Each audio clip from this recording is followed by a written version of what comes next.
एक बार एक छोटी सी बच्ची हाथ में मिट्टी की गुल्लक लेकर के भागती हुई एक दवाइयों की दुकान पर गई। वो काफी देर तक वहां पर खड़ी रही, लेकिन दुकानदार का ध्यान उसकी तरफ नहीं गया क्योंकि और भी बहुत सारे लोग खड़े हुए थे। उसने दुकानदार को कई बार बुलाया, लेकिन वहां पर भीड़ इतनी थी कि दुकानदार का ध्यान उसकी तरफ गया ही नहीं।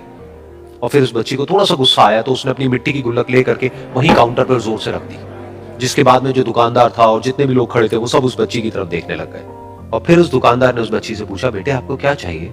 तो वो बड़े ही भोलेपन से बोली कि मुझे एक चमत्कार चाहिए।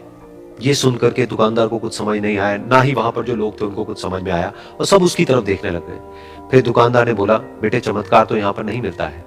तो बच्ची को लगा कि वो उससे झूठ बोल रहा है, तो बच्ची ने कहा कि मेरी गुल्लक में बहुत पैसे हैं, आप बताओ आपको कितने पैसे चाहिए, लेकिन मैं आज यहाँ से चमत्कार लेकर के ही जाऊंगी।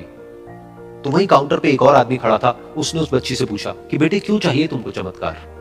तब उस बच्ची ने अपनी कहानी बताई कि अभी कुछ दिन पहले मेरे भाई के सर में बहुत तेज दर्द हुआ, तो मेरे पापा मम्मी उसको हॉस्पिटल ले गए। उसके बाद कई दिन तक मेरा भाई घर नहीं आया। तो मैंने कई बार अपने पापा से पूछा, लेकिन उन्होंने मुझे कुछ नहीं बताया। उन्होंने बार बार यही कहा कि वो आ जाएगा, वो कल आ जाएगा, वो कल आ जाएगा, लेकिन वो आ ही नहीं रहा था।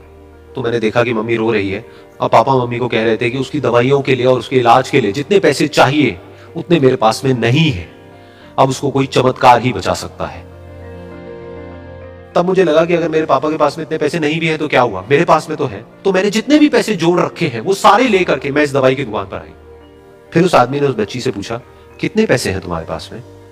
ये सुनते ही उस बच्ची ने अपनी गुल्लक उठाई, जमीन पर फेंकी और तोड़ दी, और पैसे गिनने लग गई। बाकी सब लोग खड़े होकर के उसको देख रहे थे। थोड़ी देर बाद उसने सारे पैसे अपने हाथ में इकट्ठे किए और बोली, मेरे पास में पूरे 19 रुपए हैं।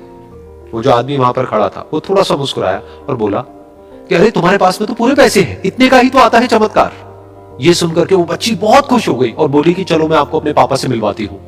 बाद में पता लगा कि वो आदमी कोई आम आदमी नहीं था, बल्कि एक बहुत बड़ा न्यूरोसर्जन था, और उसने सिर्फ 19 रुपए में उसके भाई की सर्जरी करी, और कुछ ही दिन बाद वो ठीक होकर के घर वापस आ गया। फिर कुछ दिन बाद वो बच्ची, उसका भाई, उसके पापा, उसकी मम्मी चारों एक साथ बैठे हुए थे और बात कर रहे थे। तो उसकी मम्मी ने उसके पापा से पूछा कि अब तो बता दो ये चमत्कार आपने किया कैसे?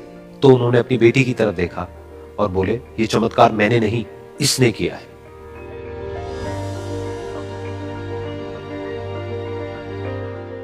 तो यहां पर एक बहुत बड़ी बात है जो हम उस छोटी सी बच्ची से सीख सकते हैं कि जिंदगी में कभी कभी ऐसा होता है कि हमको कोई रास्ता नजर नहीं आ रहा होता है और हम लोग हिम्मत हार जाते हैं। तब हमारे अंदर एक बच्चा होता है जो कोशिश करने से कभी भी पीछे नहीं हटता है। वो हार मानने को तैयार नहीं होता है क्योंकि उसको ना शब्द समझ नहीं आता है। वो बच्चा जिसके लिए कुछ भी नामुमकिन नहीं है, क्योंकि वो हर हाल में कोशिश करता ही रहता है।